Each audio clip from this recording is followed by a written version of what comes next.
Hello and welcome back to the ACC breakdowns. Today we're going to be looking at a competition server race that I just got out of about 20 minutes ago. It did not go well for me. We're going to be breaking down exactly why and everything that happened here. I thought it was a pretty cool race until the end. I was having fun. But yeah, I actually just recorded this breakdown and then checked it out and the audio was terrible, so I had to redo it real quick. So we're going to have a look here. We're going to get started. So I qualified fourth, once again driving the Lamborghini Huracan Evo 2. I qualified fourth. We're going to get going here. I'm going to skip through the formation lap. Now, key players in this race are me, of course, because it's my channel. But me, the Porsche here, and the BMW right here, Mr. Sacramento. I quite like Mr. Sacramento, I'm not gonna lie. Now, let's get to the end of the formation lap here. Okay, so we're pulling up, we're getting ready to go, and the McLaren who qualified first, not really sure what happened, but he disconnected, or his wheel disconnected, or his car stalled, or something happened that really screwed him. He ended up dropping way down. Maybe he did it on purpose. I'm really not sure, but yeah, he ended up being a non-factor. So we're pulling up to the line here, and again, qualified fourth.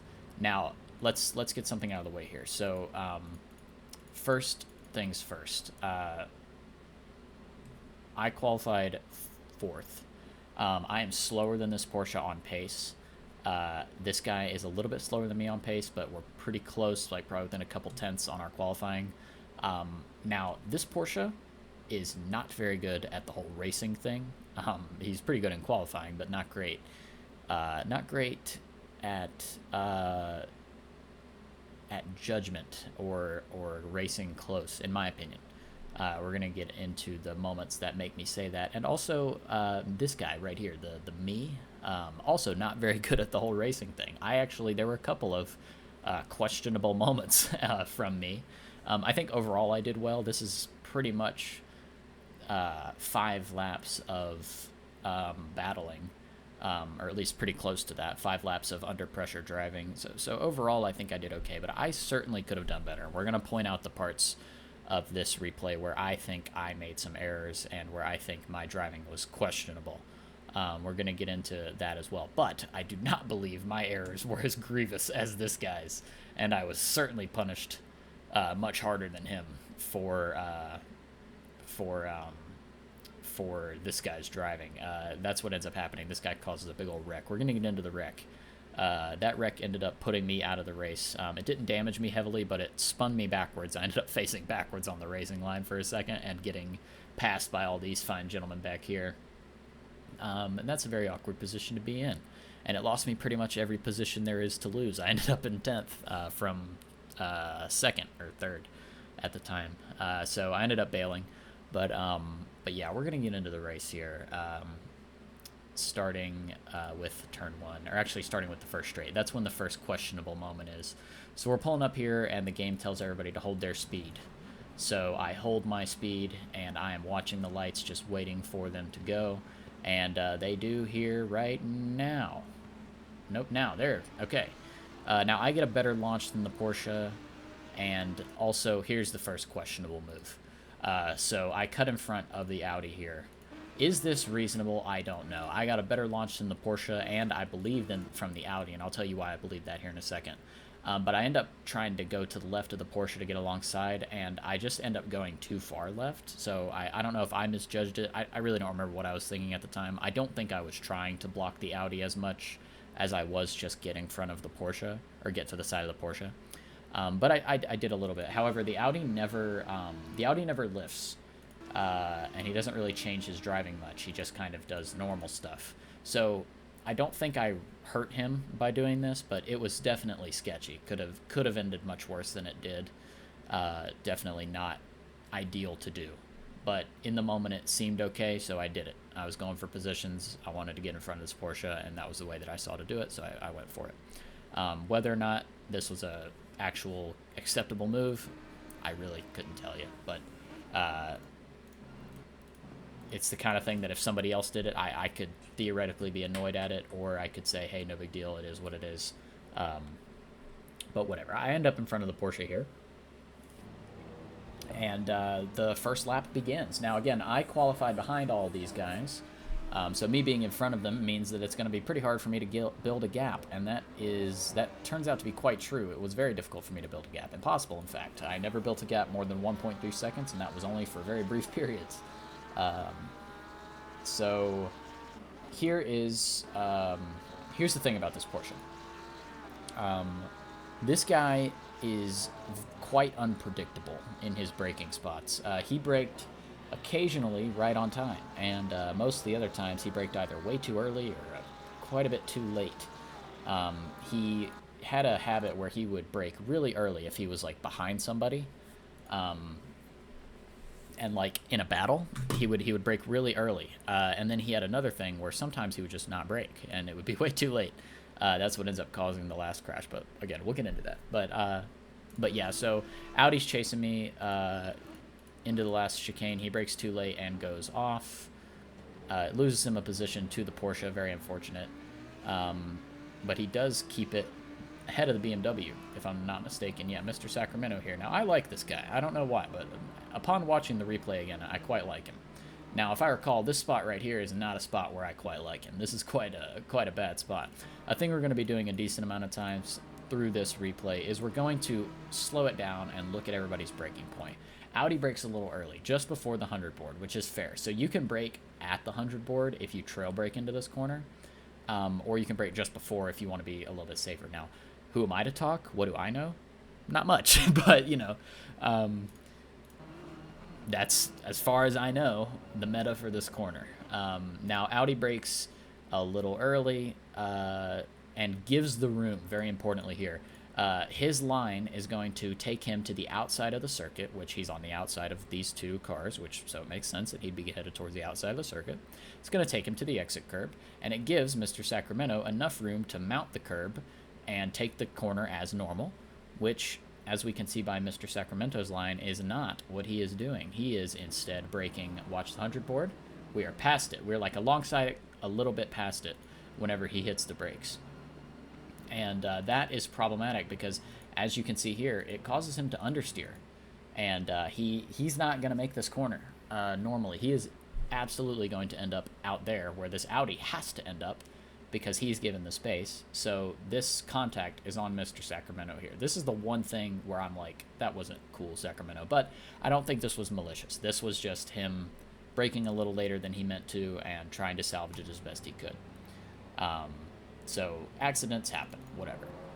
So carrying on, Mr. Sacramento is, that dust was me, if I recall. Sacramento's going to catch up with us pretty quickly. So again, braking zones. My God, Mr. Porsche. So let's have a look here. Let's talk about the braking zone for this corner here. If you're on the outside of the track, which is where you want to be for a braking zone most of the time, you're going to want to brake right after this orange strip of paint, no later than this access road. That is like the latest you can do as far as I know. It's certainly the latest that I can possibly make work. And that's if you're going to really trail brake into this and carry a lot of speed through it. So that's a hot lap brake point, and it's even then kind of sketch. So you want to brake just before it, which is what I did.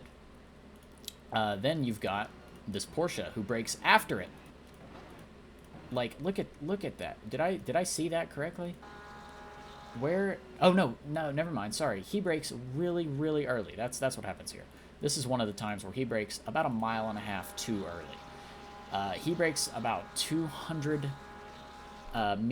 He brakes before the 200 board. The 200 board is a really early braking point for this corner. That's like when you're starting the track, you've never touched it before, you brake at the 200 just to be safe for like your first 3 laps, and then you realize, hey, I don't need to do that. This guy brakes before that. And then he does the awkward half lift kind of down for most of the rest of it, where he's kind of on and off. Very awkward and unpredictable. That is really the perfect word for this Porsche. Unpredictable. He's quick and he's fast. He put down a really good qualifying time. Like, it was a good half second faster than mine, I think. It was like a low 43. Mine was a 43.5, which is actually my lap record on this track so far. But this guy during the race was just so unpredictable. Like you just couldn't guess where he would brake for a corner each time. It changed, you know. It would change sometimes. Changes with the weather. Now Batista, or sorry, not Batista. That's this guy. Sacramento, the Beamer here, does a great job to avoid touching Batista. He brakes at just about the normal spot and dives to the inside to avoid contact, keeps most of the speed, and actually ends up gaining time on me, I think, through that corner. Very impressive. Really great job by him to not make contact and to still make that corner work. Very, very impressive. So we're going to carry on. This, I think, is the biggest the gap ever got. He was, every lap, this BMW was faster than me through that corner, as was the Porsche. I need to work on those two corners there. Coming through this corner, braking at the 50. This next one, I brake right, he brakes right, Porsche brakes hella early. He brakes right. I think the Porsche braked early as hell again, but I'm not sure. Now Sacramento is catching me, as you can see here. I made a mistake through there, which loses me a bunch of time, but so did Mr. Sacramento. The Porsche goes up the inside. Let's have a look. Braking at the normal spot, sends it a little deep, whatever, no big deal. Not the best exit, works for me, but not for you, sir. He's going to catch me a little bit in the draft. Brakes late, I think. Is that a late brake? Let's see. It's hard to tell going that fast. I'm going to slow down and have a look. Brakes about as late as you can possibly make it work, like, consistently here. And he makes it work. Good job. Good on you, good sir. Well done. Well driven. And he gains time. As he should. Well done, sir. So we're going to carry on. Catches me real good, real quick. Does quite a job of making the time up. Again, this guy's quick. Like, it's impressive. He's fast whenever he's not near anybody. But now that he's near me, I believe this corner is a decent example. He's going to start just braking early. So that's not a great example. He braked a little early, but I probably would have done the same. I had a little bit of oversteer through there, and so I lost exit speed. So that gets him alongside right here. Now I decide that I'm going to fight here, because I know if I can keep this position through here, it, you know, is good for me. That was a dumb sentence. But I brake. He brakes early. Again, why? Like, you can brake later than that. I brake at the normal spot and take the chicane rather decently for having the inside line. I go slow on the apexes, but that's fine. I meant to do that. If I had gone any faster, I probably would have spun. And it compromises his exit a bit. Now, right here, there's a move that is, again, somewhat questionable. I begin to... Oh, wait, no, it's not this lap. It's the next lap. Never mind. So, ignore what I just said. That was perfectly fine. I brake normal. He brakes... Let's see, where does he brake? I think he brakes at the normal spot here. I think this was just, like, good racing here. Yeah, he brakes a little early, but that's fine. He's on the inside. You're going to have to brake a little early sometimes on the inside. That's okay. Now, right here, I realize that this position is no longer mine. I am not going to be able to keep this.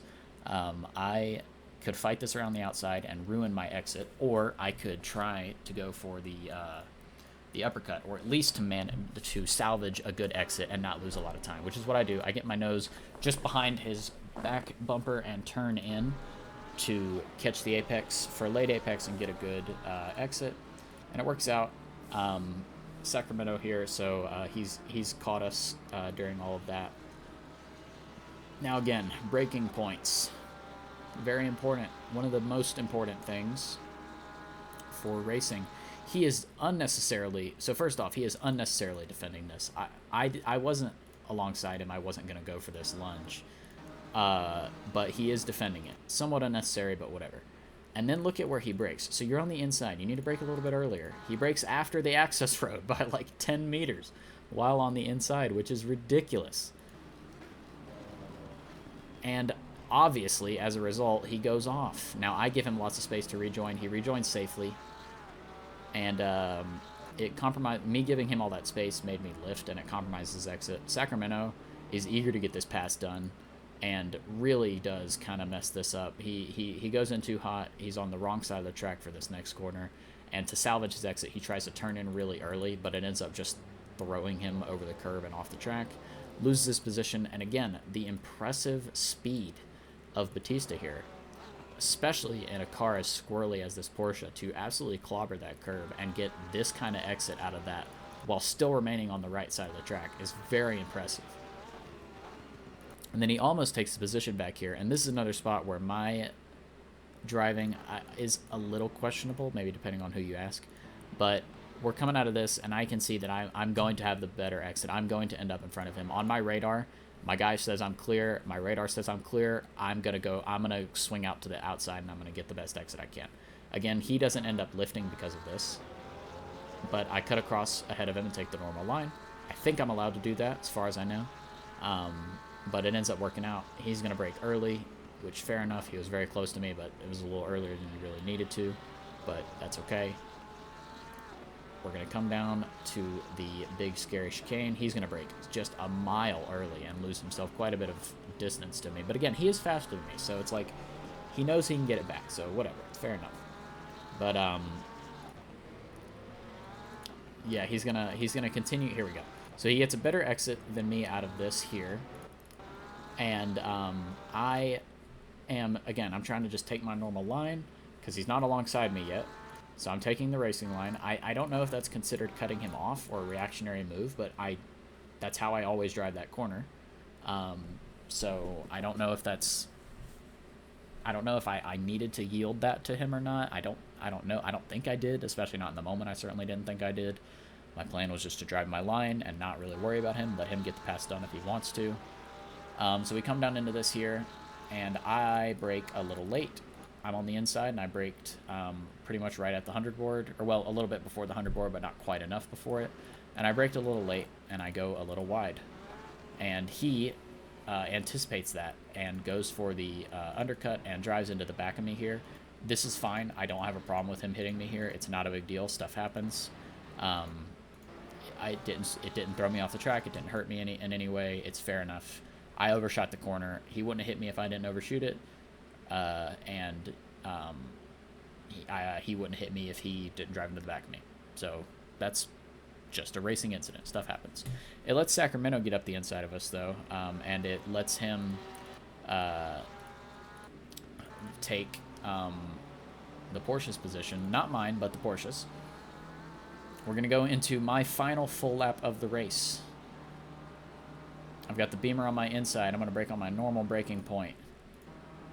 Boom. He brakes a little early. I see that on my radar that he's not going for this, and I take the corner as normal. Yeah, he backs out, which is smart. I think that's fair. I probably would have backed out there as well. I certainly would not have gone for it in that position that far on the inside. It's just a little bit sketchy. I wouldn't have done it. But yeah, so let's carry on here.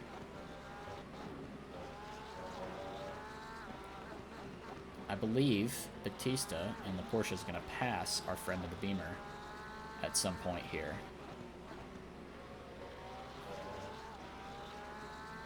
Or it might be that the Beamer passed me. I can't really remember now. I think there was some contact there from the Porsche to the Beamer, but that's okay.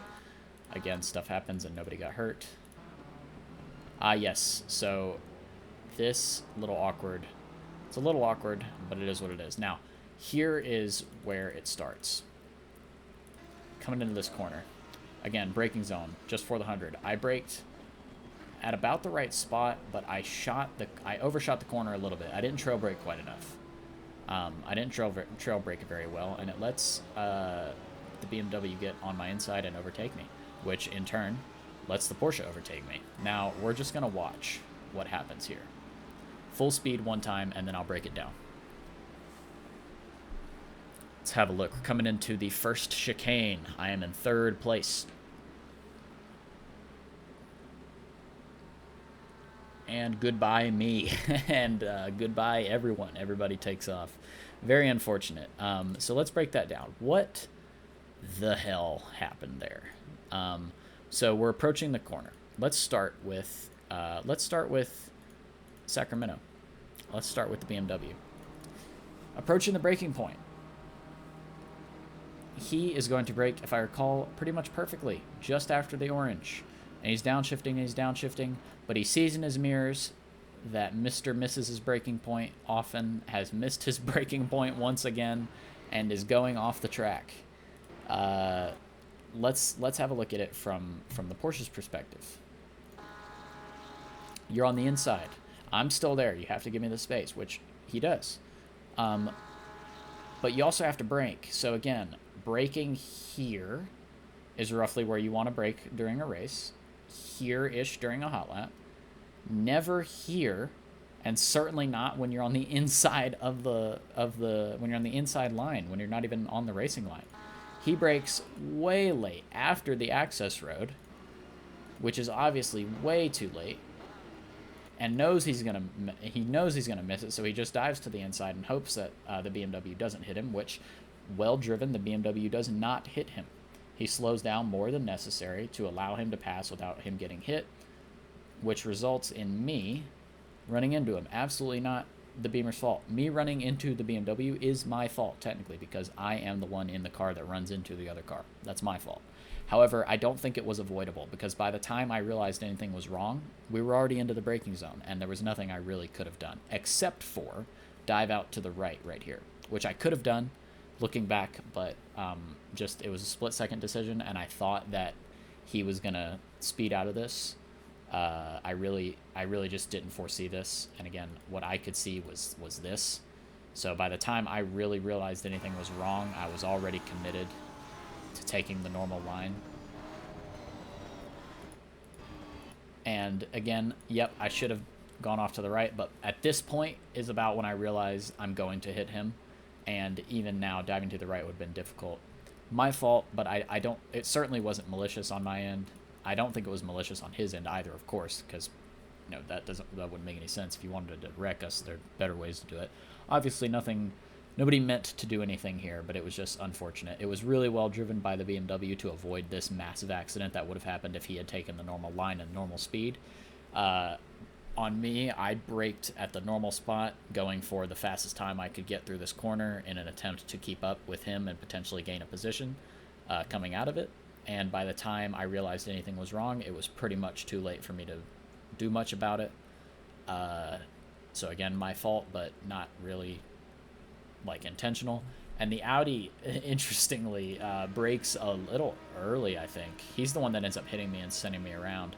He brakes a little early, but kind of half. Look at his braking input. It's kind of on and off through the whole thing, and he runs into the back of me. So he actually overshot the corner all on his own a little bit. He wasn't going to hit the apex, but yeah, that's how that race went. Not really ideal. Total pinball machine move there. Bonk, bonk, bonk. Goodbye. Yeah, quite a time. Very unfortunate. I didn't drive perfectly. I certainly could have been smarter in a couple spots, and there were a couple mistakes that I made that, while they didn't result in anything nearly as bad as this, could have caused issues theoretically had things gone differently. But this is just how it is. Sometimes you end up with not good results, unfortunately. So anyway, just figured I'd break that down. Pretty cool, pretty fun race. It was a fun 5 laps. Really wish I could have participated in the rest of it, but again, by the time I was back on the track, I was down here in 10th. I was behind this guy, I think, or maybe I was just in front of. No, I was behind this guy. I was in front of this guy, behind this guy. So pretty tragic, but yeah, that's how it goes, man. That's how it goes sometimes. So, all right, thank you for tuning in to this breakdown. Hope you have a wonderful day. Adios.